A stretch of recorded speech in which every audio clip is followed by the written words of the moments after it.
चलो देखो प्रमेय नंबर 6.6 क्या बोल रहा है प्रमेय 6.6 में कि दो समरूप त्रिभुज के क्षेत्रफल का अनुपात, अगर दो त्रिभुज समरूप हो, पहले से बोल दिया गया दो समरूप त्रिभुज, मतलब त्रिभुज क्या दिया गया पहले से ही समरूप दे दिया गया है।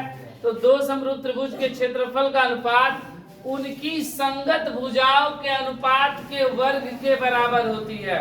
मतलब अगर दो त्रिभुज समरूप हो और उनका क्षेत्रफल जो निकालेंगे वह किसके बराबर आएगा, तो जो उनकी संगत भुजाएं हैं उनके वर्ग के अनुपात के बराबर, संगत भुजाओं के वर्गों के अनुपात के बराबर होता है, ऐसा हमें सिद्ध करना है। और इससे संबंधित बहुत सारा सवाल भी मिलेगा बनाने के लिए हमको आगे। देखो दो समरूप त्रिभुज है, ऐसे मान लो कि ए बी सी एक त्रिभुज हो गया ए बी सी, और एक त्रिभुज हो गया P Q R, P Q R, कुछ भी नाम लिख सकते हैं, एलिमेंट कुछ भी लिखो। तो ए बी सी और पी क्यू आर दो ये त्रिभुज है, और दोनों त्रिभुज कैसे हैं, समरूप है। सबसे पहले दिया है, देखो क्या दिया गया है कि त्रिभुज ए बी सी समरूप त्रिभुज पी क्यू आर, ठीक है। ये दो त्रिभुज समरूप दिया गया है। अगर त्रिभुज समरूप होते हैं तो उनकी संगत भुजाएं समानुपाती और संगत कोण बराबर, तो वो उसका गुण लिख दे रहे हैं हम। मतलब ए बी बटा में पी क्यू बराबर बी सी बटा में क्यू आर बराबर ए सी बटा में पी आर, ऐसा में दिया गया है। और क्या होगा इसका गुण, तथा कोण ए के बराबर कोण पी हो जाएगा, कोण बी के बराबर कोण क्यू हो जाएगा, कोण क्यू और कोण सी के बराबर कोण आर, ठीक है, ऐसा होगा। उसके बाद ये हमको दिया गया है, सिद्ध क्या करना है उसको देखेंगे, सिद्ध करना है, ठीक है।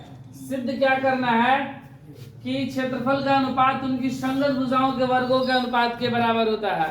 इनका हम लोग क्या निकालेंगे, क्षेत्रफल, मतलब त्रिभुज ए बी सी का क्षेत्रफल बटावे त्रिभुज पी क्यू आर का क्षेत्रफल, इन दोनों के क्षेत्रफल का अनुपात इसलिए बटा कर दिए इनकी संगत भुजाओं के वर्गों के अनुपात के बराबर। संगत भुजा यही दिया है ना, मतलब ए बी बटा में पी क्यू का स्क्वायर, ठीक है, या बी सी बटा में क्यू आर का स्क्वायर, या ए सी बटा में पी आर का स्क्वायर। ये नहीं बोला गया है कि अगर दो त्रिभुज समरूप हो तो उनके क्षेत्रफल का अनुपात उनकी संगत भुजाओं के वर्गों के अनुपात के बराबर होता है। ये हमें सिद्ध करना है इतना। अब देखो हमको क्या करना है, सिद्ध करना है, तो हमको त्रिभुज का क्षेत्रफल निकालेंगे। यहाँ पे बोला ना त्रिभुज ए बी सी और पी क्यू आर का क्षेत्रफल, तो क्षेत्रफल क्या होता है, त्रिभुज का क्षेत्रफल 1/2 आधार गुणे ऊंचाई। तो हम लोग कोई भी एक आधार मान लेंगे, या तो बी सी आधार मान लो, या ए सी आधार मान लो, या ए बी आधार मान लो, कोई भी एक आधार मान लेंगे। तो आधार के अनुसार हम लोग लंब खींच देंगे। मतलब यहाँ पर रचना में क्या किया ना कि ऐसे एक लंब खींच दिया, ठीक है, और इसमें भी क्या कर दिया, ऐसे लंब खींच दिया, लंब। इसका नाम हम लोग रख दे रहे हैं एम है, इसका एम, ठीक है। तो रचना में हम लोग क्या करेंगे कि त्रिभुज ए बी सी में ए एम लंब बी सी, ये लंब का चिन्ह, उल्टा टी मतलब लंब का, एम लंब बी सी, तथा त्रिभुज पी क्यू आर में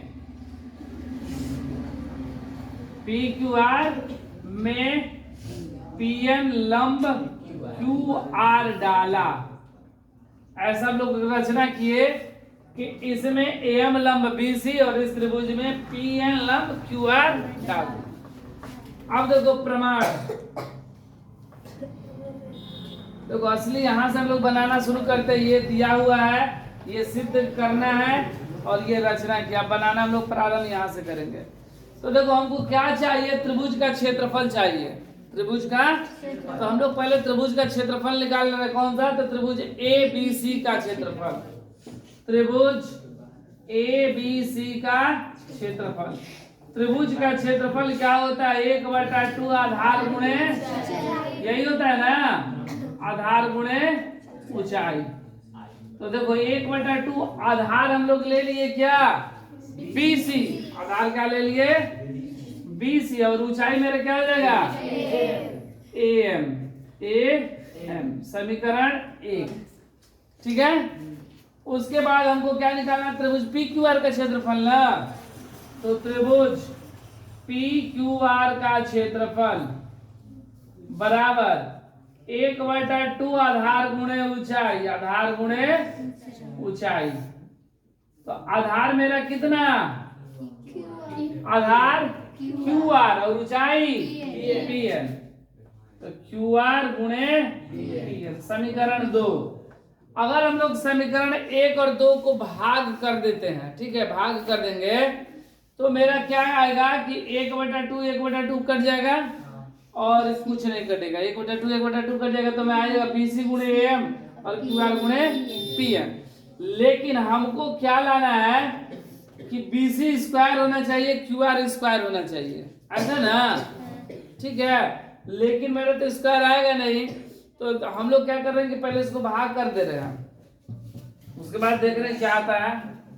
तो समीकरण 1/2, समीकरण 1/2 से, तो त्रिभुज ABC का क्षेत्रफल बटा में त्रिभुज PQR का क्षेत्रफल, ठीक है, बराबर 1/2 गुणे BC गुणे AM बटा में 1/2 गुणे QR गुणे PN, 1/2 कैंसिल, क्या बचा मेरा, त्रिभुज ABC का क्षेत्रफल बटा में त्रिभुज PQR का क्षेत्रफल बराबर BC गुणे AM बटा में QR गुणे PN। लेकिन हमको तो लाना था BC स्क्वायर ना, BC स्क्वायर बटे में QR स्क्वायर ना, अगर BC दिखाई दे रहा है तो लेकिन यहाँ तो मेरा आया BC गुणे AM। अगर हम लोग क्या करें कि किसी तरह यह दिखा दे कि जो AM है वह BC के बराबर होगा, तो BC गुणे BC हो जाएगा ना। अगर ऐसा हम लोग दिखा दे रहे हैं कि AM BC के बराबर है, तो BC गुणे BC स्क्वायर हो जाएगा। तो प्रयास ये करेंगे दिखाने का कि जो AM है वह BC के बराबर है। देखो कैसे दिखाते हैं, इसको ले लो समीकरण 3, ठीक है, समीकरण 3।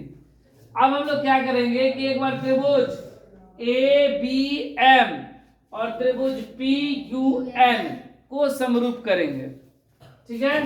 त्रिभुज ABM तथा त्रिभुज PQN में, इन दोनों में देखा जाए तो जो कोण ABM है वह कोण PQN के बराबर कहां से दिया है, कोण B बराबर कोण Q दिया है ना। और उसके बाद कोण AMB बराबर PNQ, ये भी दोनों बराबर है क्योंकि दोनों 90 डिग्री है। क्योंकि लंब बोला गया था यहाँ पर, AM लंब BC, मतलब लंब का मतलब ही 90 डिग्री होता है। तो ये कोण इसके बराबर और MN के बराबर है, तो दो को कोण अगर बराबर रहे तो A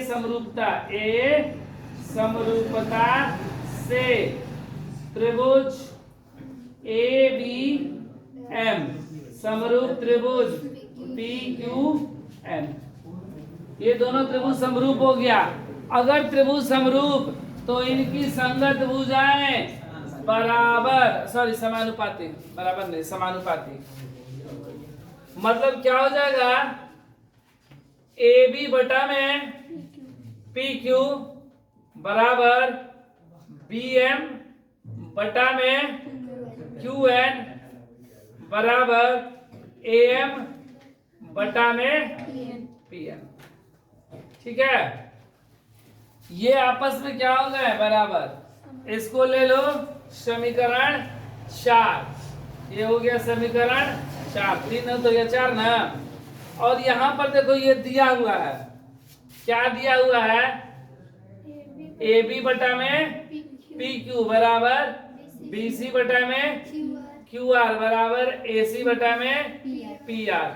ये कहां से दिया है, इन दोनों में कंपेयर किया जाए। ठीक है, तो ये दोनों देखो आपस में बराबर हैं। जब ये सब आपस में बराबर है, ये भी बराबर है, जब ये बराबर, इसका मतलब ये दोनों मिलाकर क्या हो जाएगा, सब बराबर हो जाएगा, होगा ना। देखो ए बी बटा में पी क्यू बराबर है पी बी एम बटा में क्यू एन बराबर है एम एम बटा में पी एन। और यहाँ पर ए बी बटा में पी क्यू बराबर है बी सी बटा में क्यू आर बराबर है ए सी बटा में पी आर। यहाँ ए बी के ये सब बराबर है, यहाँ भी ए बी बटा में पी क्यू आर के बराबर है। और ये दोनों जब आपस में बराबर है, इसका मतलब ये सब आपस में क्या हो गए, बराबर। लेकिन हम वही लेंगे जिसका हमको काम है। यहाँ हमको काम है बीसी बटा में क्यू आर, बीसी बटा में क्यू आर। देखो तो इसका हम लोग ले लिए बीसी बटा में क्यू आर ले लिए ना।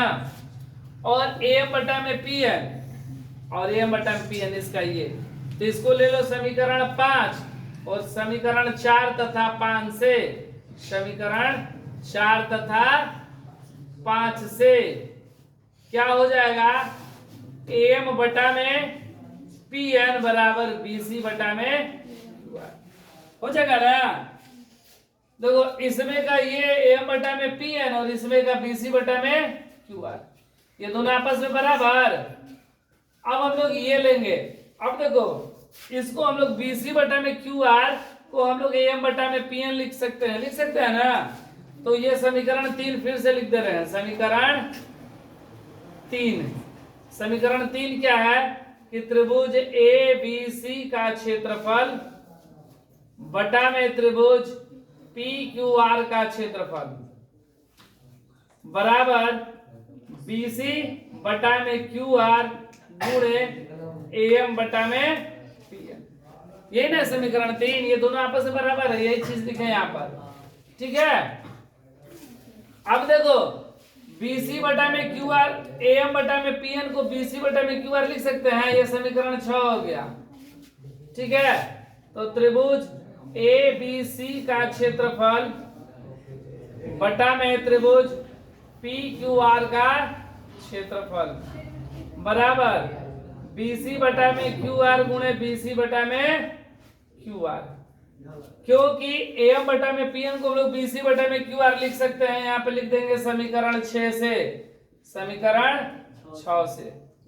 तो देखो गुणा कर देंगे तो क्या हो जाएगा, त्रिभुज ए बी सी का क्षेत्रफल बटा में त्रिभुज पी क्यू आर का क्षेत्रफल बराबर बीसी गुणे BC, BC square Q R गुणे क्यू आर स्क्वायर।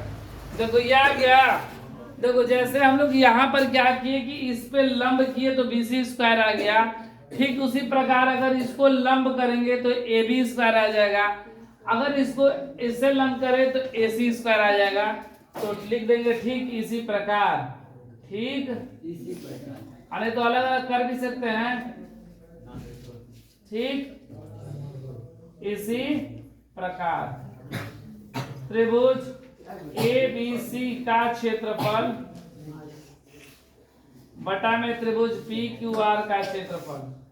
ठीक है, देखो जैसे ही इसको किए ठीक इसी प्रकार किया जाए तो वो हो जाएगा, तो आ जाएगा मेरे क्या, ए बी स्क्वायर बटा में पी क्यू स्क्वायर बराबर बी सी स्क्वायर बटा में क्यू आर स्क्वायर बराबर ए सी स्क्वायर बटा में पी आर स्क्वायर। यही हमें क्या करना था, सिद्ध करना था, सिद्ध हुआ।